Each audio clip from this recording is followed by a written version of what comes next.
In the marble corridors of Renaissance Florence, where whispered conspiracies echoed against stone walls and political fortunes shifted like shadows at sunset, Niccolò Machiavelli observed a fundamental truth about human nature that would reshape our understanding of power forever. He watched as men of noble birth crumbled under pressure while bastards and peasants rose to command armies. He witnessed the fall of princes who ruled through fear alone and the rise of leaders who transformed their rage into calculated precision. What he discovered was not merely a political theory, but a psychological principle that transcends centuries. The man who learns to forge his anger into steel becomes unbreakable, while he who lets it burn as mere flame consumes himself. The morning sun cast long shadows across the Palazzo Vecchio as Lorenzo de' Medici's nephew, Giuliano, stormed through the great hall, his face flushed with indignation. Word had reached him that the Pazzi family had been spreading rumors about his legitimacy, questioning his right to inherit his uncle's political influence. His hands trembled with rage as he burst into the chamber where Machiavelli sat reviewing correspondence from various city-states. "They dare question my bloodline!" Giuliano shouted, his voice echoing off the vaulted ceiling. "I'll have their heads for this insult." Machiavelli looked up from his papers, his dark eyes studying the young man with the detached interest of a physician examining a fever. He had seen this scene countless times before, young men of privilege allowing their emotions to dictate their actions, inevitably leading to their downfall. Yet in this moment, he saw an opportunity to demonstrate a principle that would become one of his most crucial teachings. "Sit," Machiavelli said quietly, gesturing to the chair across from his desk. "Tell me, what do you believe anger is?" Giuliano remained standing, pacing like a caged wolf. "It's justice demanding satisfaction. It's the natural response to insult and betrayal." "You speak like a child," Machiavelli replied, his voice remaining level. "Anger is energy. Nothing more, nothing less. The question is not whether you feel it, that is beyond your control. The question is what you choose to do with that energy." He rose from his chair and walked to the window overlooking the bustling piazza below. Merchants haggled over prices, mothers chased children through narrow streets, and guards patrolled their routes with practiced efficiency. "Look at this city," he said. "Every person down there feels anger daily. The merchant whose competitor undercuts his prices, the mother whose child defies her authority, the guard whose captain shows him no respect. Yet some of these people will die poor and forgotten, while others will rise to positions of influence and wealth. Do you know what separates them?" Giuliano had stopped pacing, intrigued despite his fury. "What?" "Those who succeed have learned the first law of controlled fury: anger is a tool, not a master." Machiavelli turned back to face him. "The Pazzi family hopes you will react with blind rage. They want you to storm into their palazzo, make threats, perhaps even draw your sword. They are counting on you to behave exactly as you wish to behave right now. And why would they want that? Because emotional men make predictable men. And predictable men are easily defeated." Machiavelli returned to his desk and picked up a letter bearing the Pazzi seal. "While you have been raging about their insults, I have been reading their correspondence. They plan to use your inevitable outburst as evidence of your instability, proof that you are unfit to inherit your uncle's position." Giuliano's face paled as the implications sank in. "Then, what would you have me do? Ignore this insult? Ignore it?" Machiavelli smiled, but there was no warmth in the expression. "Young man, I would never suggest you ignore an attack on your honor. I suggest you respond like a prince, not like a brigand." What followed was Giuliano's first lesson in the Machiavellian art of controlled fury, a psychological and strategic discipline that transforms destructive emotion into constructive power. Over the next several hours, Machiavelli outlined a response that would not only neutralize the Pazzi threat but turn their attack into an opportunity for Giuliano to demonstrate his worthiness for leadership. The plan began with what Machiavelli called the cooling of the steel. Just as a blacksmith must heat metal to shape it but then cool it to strengthen it, a man must first acknowledge his anger fully before he can direct it effectively. Giuliano was instructed to spend the remainder of the day in solitude, not to suppress his rage but to examine it with the detachment of a scholar studying a text. "Write down every insult, every slight, every injury the Pazzi family has caused you or your house," Machiavelli instructed. Feel the anger completely. Let it burn through you like fever. But, as you write, ask yourself, what does this anger tell me about my enemies? What have they revealed about their fears, their weaknesses, their strategies? This exercise, which Machiavelli would later refine and teach to other protégés, served multiple purposes. First, it prevented the immediate reactive response that leads to strategic errors. Second, it transformed emotional energy into analytical intelligence. Third, it revealed the underlying dynamics of the conflict that pure emotion would obscure. When Giuliano returned the following morning, his demeanor had changed completely. The flushed agitation had been replaced by a cold clarity that reminded Machiavelli of his uncle Lorenzo in his prime. The young man presented his analysis. The Puzzi attacks on his legitimacy were not random insults but carefully orchestrated propaganda designed to isolate him from potential allies before a larger political move. They question my bloodline because they plan to question my uncle's policies, Giuliano said. If they can make me appear unstable and unworthy, they create doubt about the entire Medici approach to governance. This is not about me personally, it is about positioning themselves for a power grab when my uncle inevitably ages out of active leadership. Excellent, Machiavelli nodded. Now you see the field clearly. What would an angry young man do with this information? Confront them directly, demand satisfaction, perhaps challenge their eldest son to a duel. And, what would a Machiavellian prince do? Giuliano was quiet for a long moment, his mind working through possibilities. Turn their strategy against them. If they want to make this about legitimacy and worthiness for leadership, demonstrate those qualities in a way that makes their attacks look petty and desperate. What Giuliano proposed next revealed his rapid grasp of the principle. Instead of responding to the Pazzi family directly, he would organize a public forum on governance and civic responsibility, inviting representatives from all the major families including the Puzzi. He would present a detailed analysis of Florence's challenges and propose solutions that demonstrated both his political acumen and his commitment to the city's welfare. The beauty of this approach, he explained to Machiavelli, is that if they attend, they must engage with my ideas on their merits rather than attack my person. If they refuse to attend, they appear petty and obstructionist while I appear statesmanlike and inclusive. Machiavelli smiled with genuine approval. You have learned to make your anger serve your ambition rather than undermine it. But there is still more to understand. The second phase of Machiavellian fury involves what he termed the sharpening of the blade. Raw anger, even when cooled and analyzed, remains a crude instrument. It must be refined into specific, targeted responses that achieve precise objectives. This requires understanding not just what angers you, but why it angers you, and what you truly want to accomplish beyond mere satisfaction. For Giuliano, the deeper analysis revealed that his anger at the Pazzi family was actually anger at his own position of vulnerability. He was furious not just because they had insulted him, but because they had the power to threaten his future. This insight led to a more fundamental strategic question: how could he reduce his vulnerability while simultaneously increasing his influence? The Forum on Governance became the opening move in a longer campaign.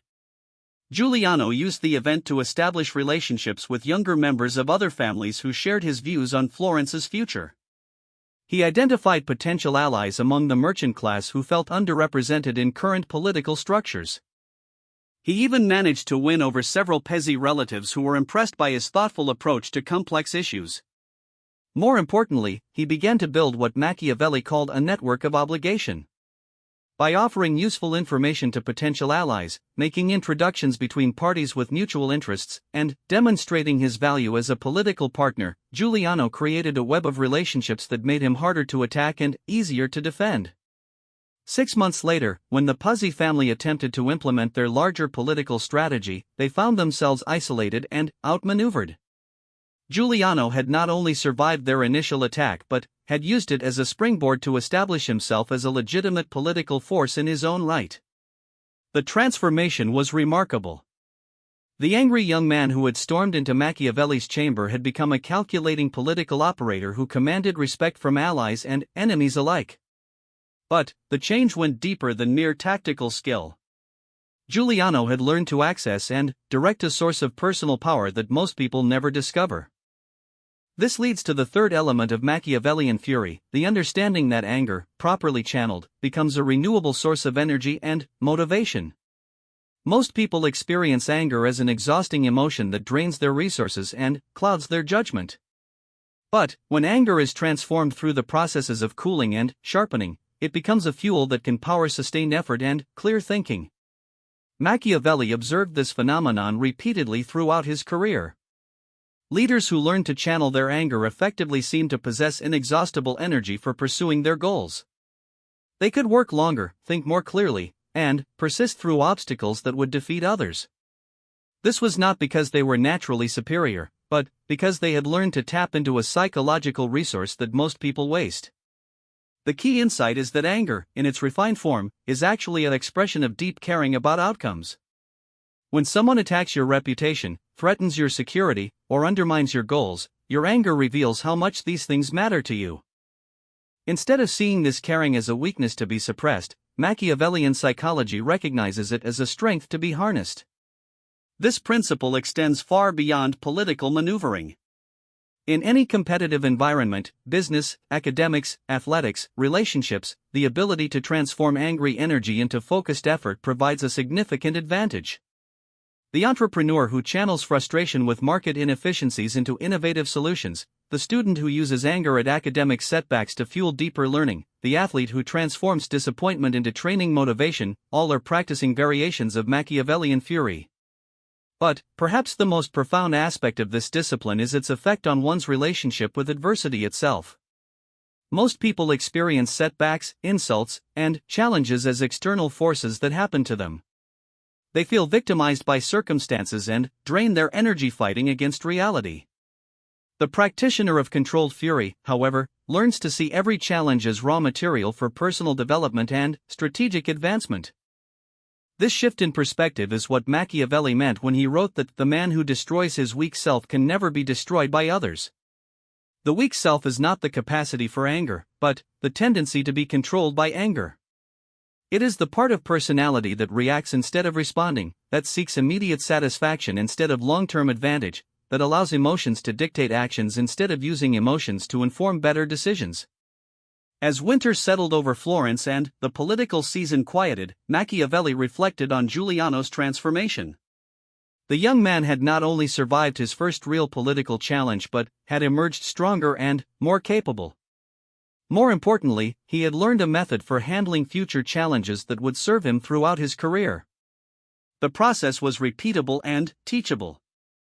Over the following years, Machiavelli would refine these techniques and teach them to other ambitious individuals who sought his counsel. Each student brought their own temperament and circumstances, but the underlying principles remained constant: cool the steel, sharpen the blade, fuel the fire. Yet even as he systematized these teachings, Machiavelli understood that intellectual knowledge alone was insufficient. The transformation from reactive anger to controlled fury required practice, repetition, and gradual development of new psychological habits. It was not enough to understand the theory, one had to live it, test it under pressure, and refine it through experience. This is why the truly Machiavellian approach to anger development involves seeking out increasingly challenging situations where these skills can be tested and strengthened. Just as a warrior must fight progressively stronger opponents to develop combat skills, the student of controlled fury must engage with increasingly sophisticated adversaries and complex challenges to master emotional discipline. The ultimate goal is not the elimination of anger, that would be the elimination of a powerful resource, but the complete integration of anger into a larger strategic intelligence. When this integration is achieved, anger becomes as natural and controllable as any other tool. The individual can access it when needed, direct it toward specific objectives, and modify its intensity based on situational requirements. This mastery creates what Machiavelli observed in the most successful political operators of his time, a quality of unshakable confidence that intimidated enemies and inspired allies. People could sense that these individuals possessed resources that could not be easily depleted or misdirected. They had learned to transform their most potentially destructive emotion into their most reliable source of strength. Part 2, The Architecture of Unbreakable Will. The autumn of 1503 brought news that would test every principle Machiavelli had developed about controlled fury. Pope Alexander VI had died suddenly, and, with him died the political arrangements that had maintained a delicate balance of power throughout Italy. His son, Cesare Borgia, the Duke Valentino, found himself stripped of papal support and surrounded by enemies who had waited years for exactly this opportunity. Machiavelli received the summons to meet with Borgia in the fortress town of Imola, where the Duke had retreated to assess his rapidly deteriorating position.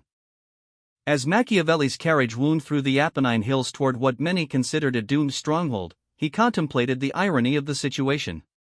Borgia had been the most feared military commander in Italy, a man whose very name could change the outcome of battles before they were fought.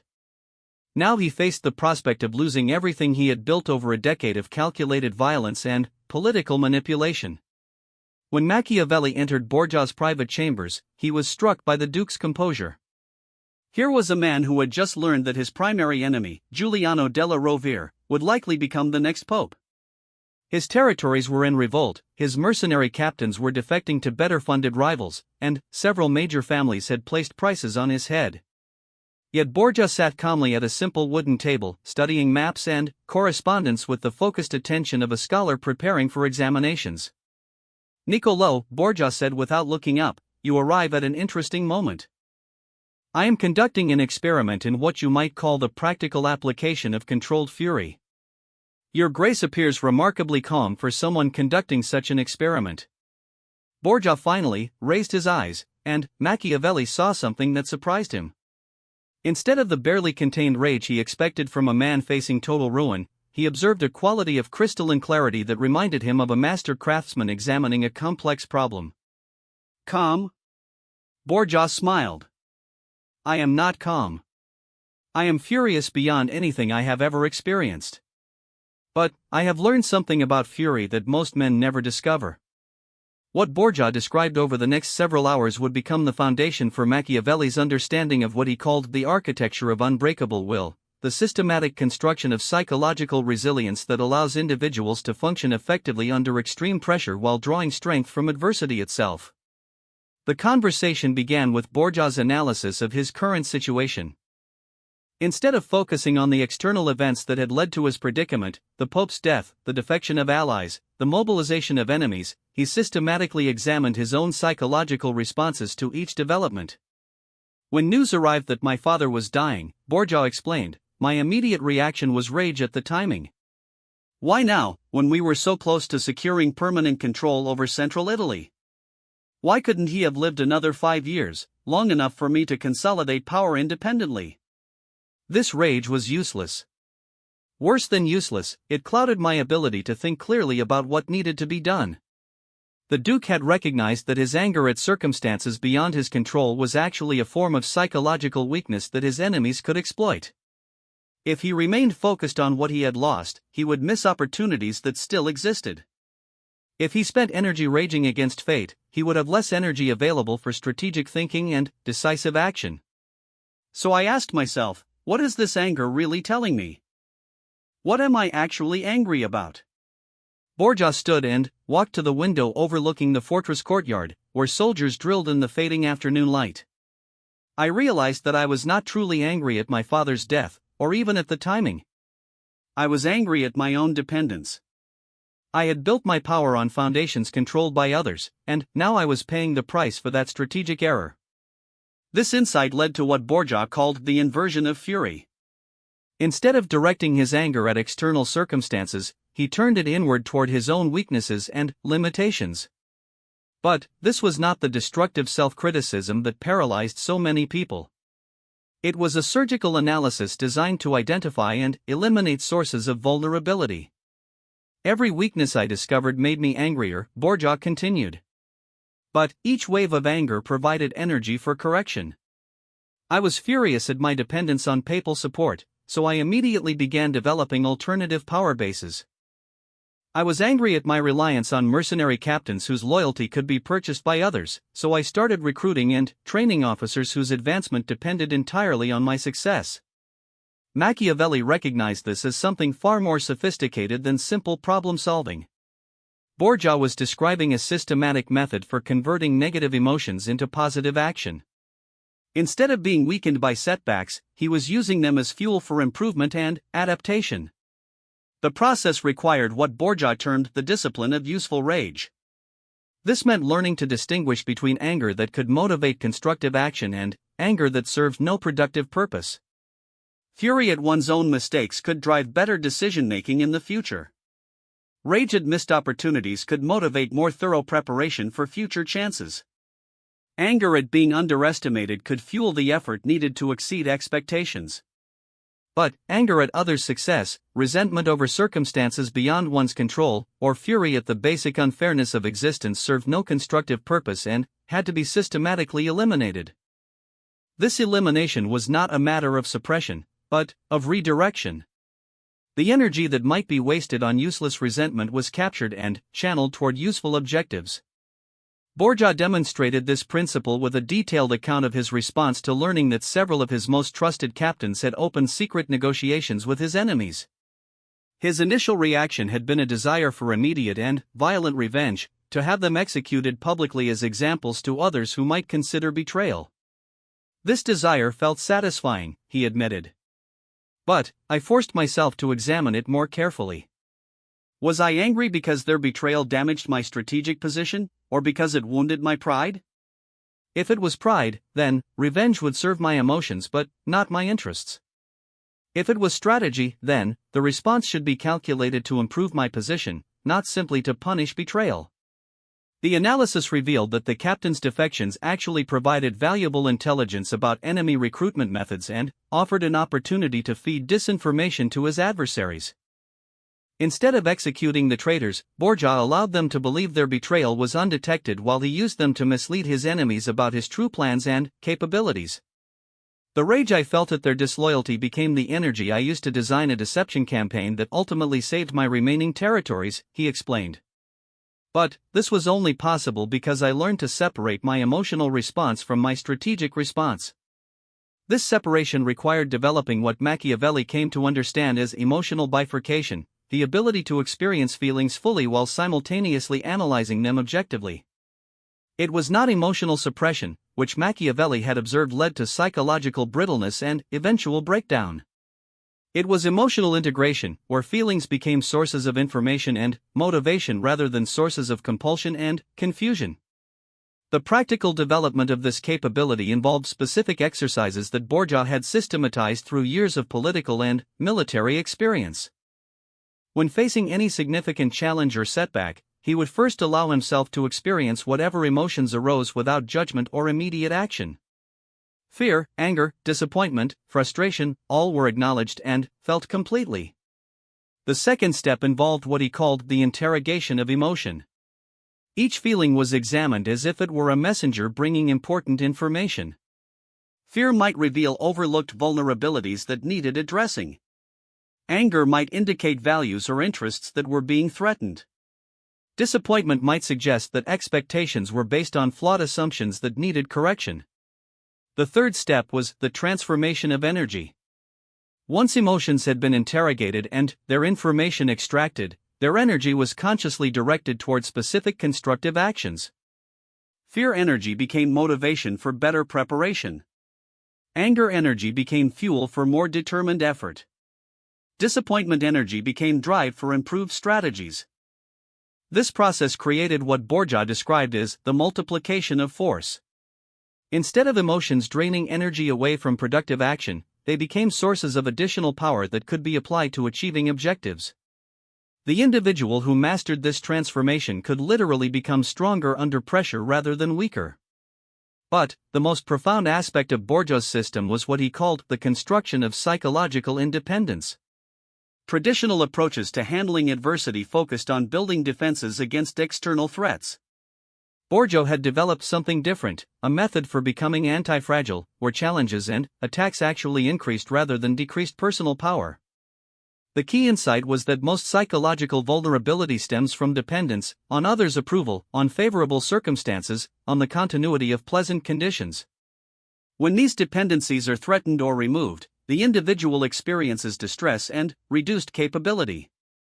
But if one could systematically identify and eliminate such dependencies, external threats would lose their power to cause psychological damage. Borja demonstrated this principle with his approach to reputation management. Early in his career, he had been devastated by criticism and had spent enormous energy trying to control how others perceived him. This need for approval had made him vulnerable to manipulation by anyone willing to threaten his public image. I realized that my concern with reputation was actually a form of slavery, he explained. Every decision I made was filtered through the question of how it would appear to others. This gave others control over my actions, which meant they controlled my outcomes. The solution was not to stop caring about reputation entirely. Reputation had practical value for achieving objectives. The solution was to care about reputation strategically rather than emotionally. Borja developed clear criteria for when reputation mattered and when it didn't, and he learned to make decisions based on those criteria rather than on emotional responses to criticism or praise. This approach required confronting what Machiavelli called the fundamental fear that underlies most psychological weakness, the fear of being alone, unprotected, and dependent entirely on one's own resources. Most people organize their lives to avoid ever facing this condition. They seek security through relationships, institutions, and circumstances that promise protection from having to rely solely on their own capabilities. But Borja had discovered that learning to thrive in precisely this condition, alone, unprotected, and self-reliant, created a foundation of psychological strength that could not be shaken by external events. When you were no longer afraid of losing support, threats to withdraw support lost their power over you. When you were no longer afraid of criticism, attempts to damage your reputation became ineffective. When you were no longer afraid of failure, the fear of failure could no longer prevent you from taking necessary risks. The process of building this foundation was deliberately challenging. Borja described periods where he had systematically placed himself in situations of deliberate disadvantage to test and strengthen his self-reliance. He had taken military commands where he was outnumbered and undersupplied. He had entered political negotiations where he held weak bargaining positions. He had pursued objectives that required him to succeed without external support or assistance. Each of these challenges made me angrier than anything I had experienced previously, he admitted. But I learned to use that anger as a forge. Every setback made me examine my weaknesses more ruthlessly. Every obstacle forced me to develop new capabilities. Every failure taught me something that made future success more likely. The cumulative effect was the development of what Machiavelli termed unbreakable will, a psychological condition where the individual's core identity and self-respect no longer depended on external validation or favorable circumstances. This was not callous indifference to outcomes, but rather a deep confidence that one could handle whatever outcomes arose. The practical implications were profound. Someone with unbreakable will could pursue ambitious objectives without being paralyzed by the fear of failure. They could form alliances and relationships without becoming dependent on them. They could face criticism, threats, and setbacks without losing their psychological equilibrium or strategic clarity. Perhaps most importantly, they could inspire confidence in others precisely because they were not desperate for support or approval. People were naturally drawn to individuals who seemed psychologically complete and self-sufficient. This attractive quality created opportunities and allegiances that were unavailable to those who projected need or vulnerability. As their conversation extended into the evening, Machiavelli began to understand that Borja was not merely describing a personal philosophy but demonstrating a practical system that could be taught and replicated. The techniques were specific enough to be learned through practice, yet flexible enough to be adapted to different personalities and circumstances. The foundation was always the same, the systematic conversion of negative emotions into constructive energy through the processes of acknowledgement, analysis, and transformation. But the specific applications varied based on individual strengths, weaknesses, and objectives. For someone whose primary vulnerability was need for approval, the focus might be on gradually reducing dependence on others' opinions while building confidence in personal judgment. For someone whose weakness was fear of failure, the emphasis might be on systematically taking larger risks while developing resilience to setbacks. For someone whose limitation was anger at circumstances beyond their control, the work might concentrate on learning to identify what could be influenced and directing energy only toward those targets. The underlying principle remained constant: psychological strength came not from avoiding challenges but from developing superior methods for handling them. Every individual possessed far more resilience and capability than they typically accessed. The purpose of controlled fury was to unlock these latent resources and direct them toward achieving meaningful objectives. By the time Machiavelli departed from Imola, he had witnessed something remarkable.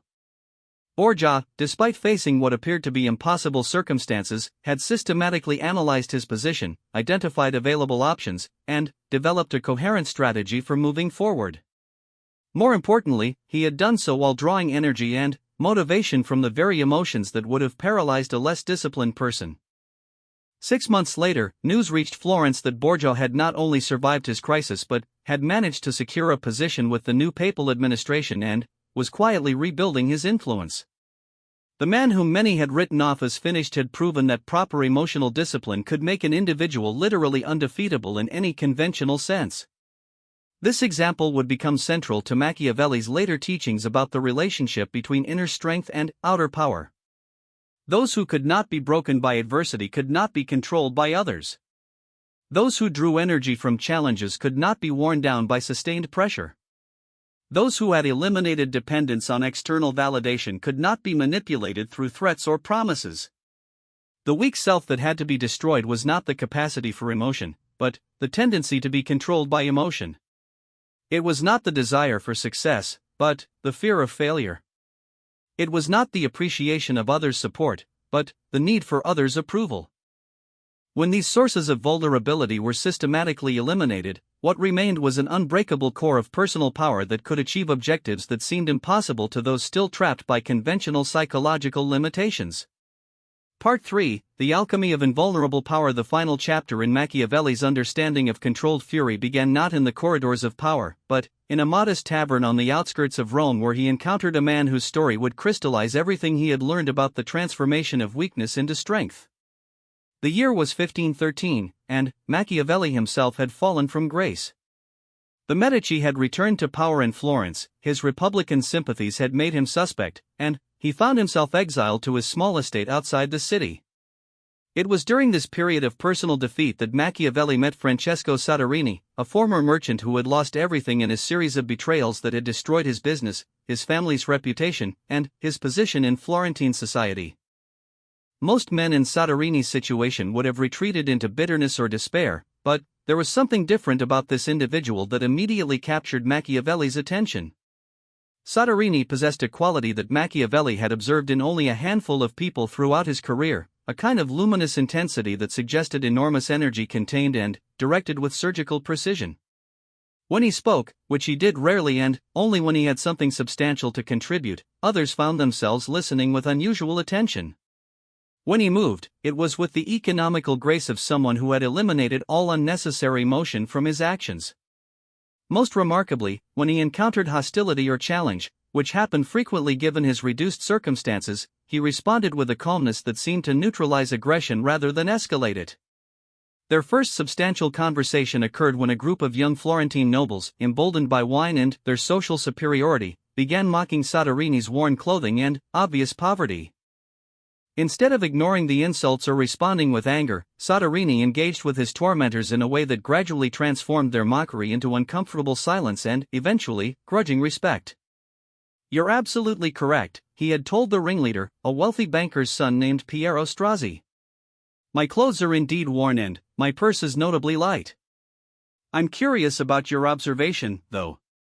What conclusions do you draw from these facts about my character or capabilities?" The question caught Strozzi off guard. He had expected either defensive protest or submissive acceptance, not Socratic inquiry. "Well, obviously you've failed at whatever you've attempted. Successful men don't look like beggars." "An interesting theory," Soderini replied with genuine curiosity. "So you believe external circumstances always reflect internal worth? That would suggest that fortune tells us everything we need to know about character. Do you apply this reasoning to yourself as well?" What followed was a masterful demonstration of intellectual aikido, where Soderini used his opponent's own assumptions to reveal their logical inconsistencies and underlying insecurities.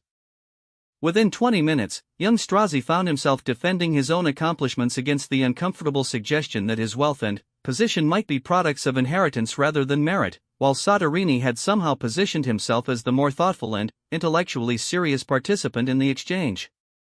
Machiavelli watched this interaction with fascination. Here was controlled fury in its most refined form, not the dramatic channeling of anger into political strategy that he had witnessed with Borgia, but something subtler and, perhaps more powerful, the complete transformation of weakness into a source of psychological advantage. After the young nobles departed, considerably less pleased with themselves than they had arrived, Machiavelli introduced himself and requested the privilege of continuing their conversation privately. What Soderini revealed over the next several hours would become the foundation for Machiavelli's final insights into the nature of unbreakable power. "The destruction they mentioned is quite real," Soderini began. "I lost a trading business worth more than most of these young men will inherit. I lost a reputation that had taken 20 years to build. I lost relationships, status, and the comfortable certainty that I understood how the world worked. For several months after my business collapsed, I experienced rage unlike anything I had ever felt." But, instead of describing the conventional arc from anger to acceptance that Machiavelli expected, Soderini outlined something far more interesting, a systematic process for using total defeat as raw material for constructing a more powerful identity. The process had begun with what Soderini called the inventory of illusions. During the worst period of his crisis, when he had been forced to confront the reality that everything he had built could disappear overnight, he had undertaken a ruthless examination of the beliefs and assumptions that had guided his life. "I discovered that most of what I thought was strength was actually dependence disguised as independence," he explained. "My sense of identity depended on others' recognition of my success. My confidence depended on favorable circumstances continuing indefinitely. My peace of mind depended on avoiding any situation where I might be revealed as inadequate." This inventory had revealed what Soderini termed the architecture of vulnerability, the complex structure of dependencies, fears, and illusions that most people mistake for normal adult psychology. Each dependency was a potential source of manipulation. Each fear was a limitation on possible action. Each illusion was a weak point that reality could exploit to cause psychological damage. The rage he felt at discovering these vulnerabilities had been initially directed at himself in a destructive spiral of self-blame and regret. But, gradually, he had learned to redirect that energy toward what he called the systematic elimination of weakness. This was not the simple stoicism that many philosophers recommended, the attempt to become indifferent to outcomes through mental discipline. It was something far more active and practical, the deliberate construction of a psychological foundation that drew strength from adversity rather than merely enduring it. The first element was what Soderini called the cultivation of genuine independence. This meant systematically identifying every external source of security, validation, or identity and learning to function effectively without it. Not to reject these sources entirely, but to ensure that one's core psychological stability did not depend on their continuation. "I had to learn to be comfortable with disapproval, with uncertainty, with the possibility of failure," Soderini explained.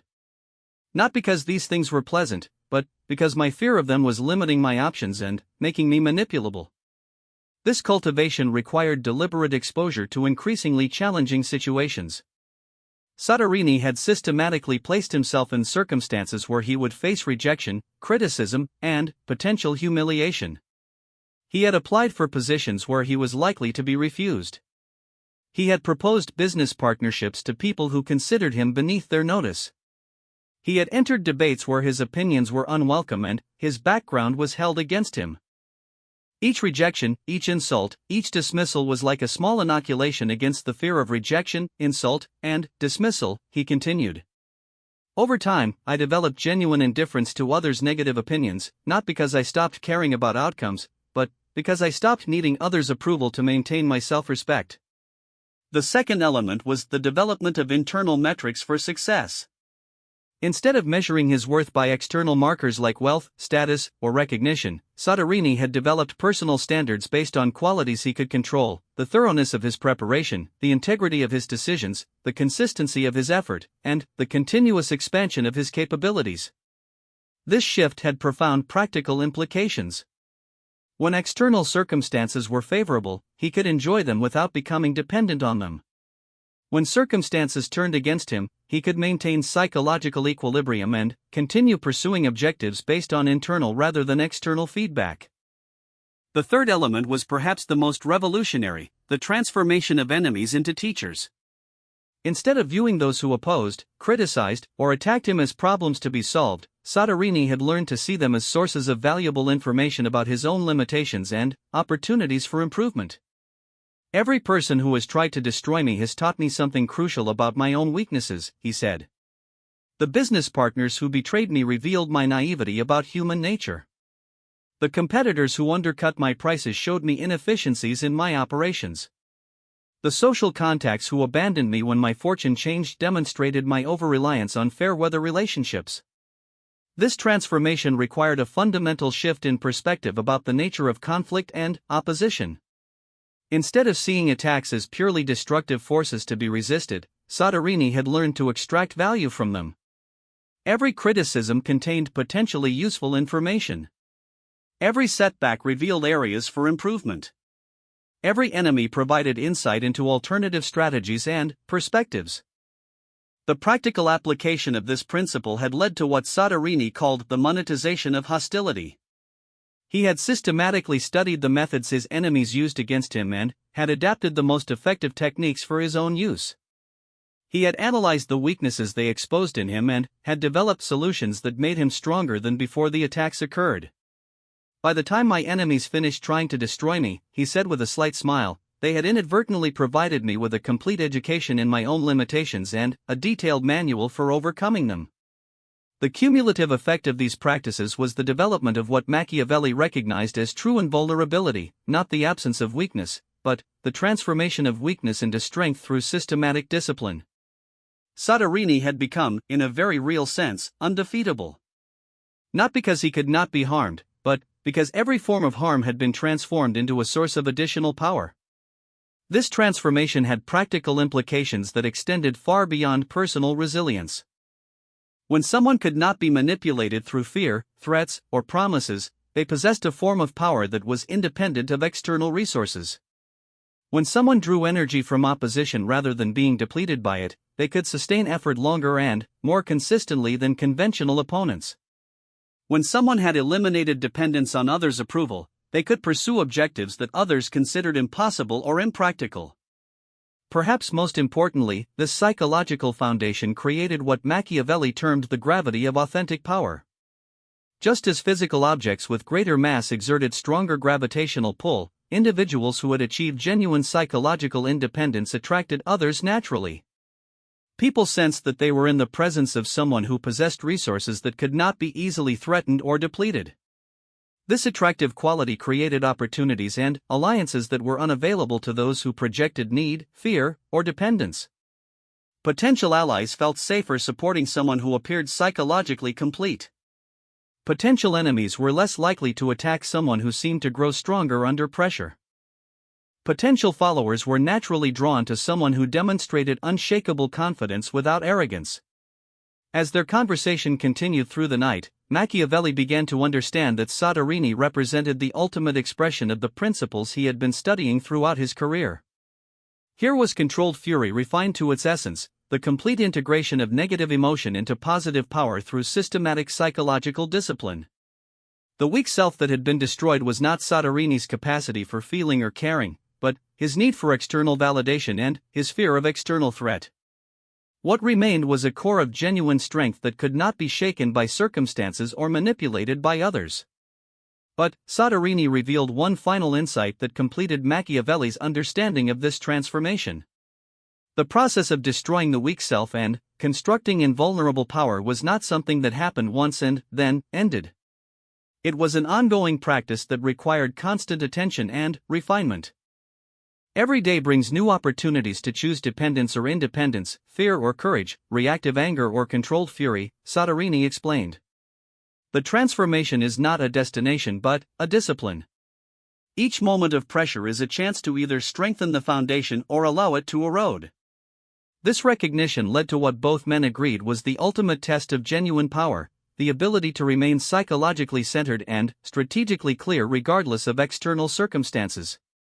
Not the elimination of challenge or opposition, but the mastery of one's response to challenge and opposition.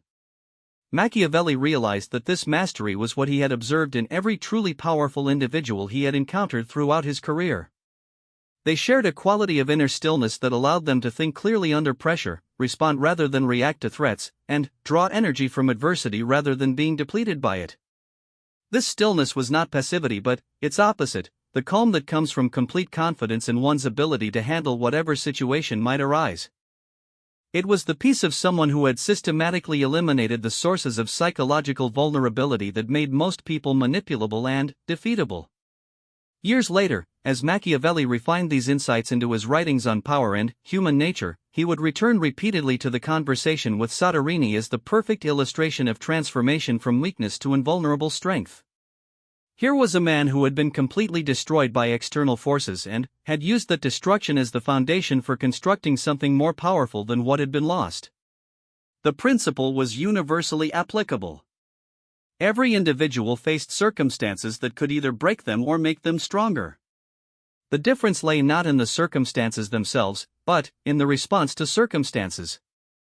Those who learned to channel their anger at setbacks into energy for improvement, who used criticism as information for development, who transformed dependence into independence through systematic discipline, these individuals became genuinely undefeatable. They could not be broken because they had learned to use breaking as a strengthening process.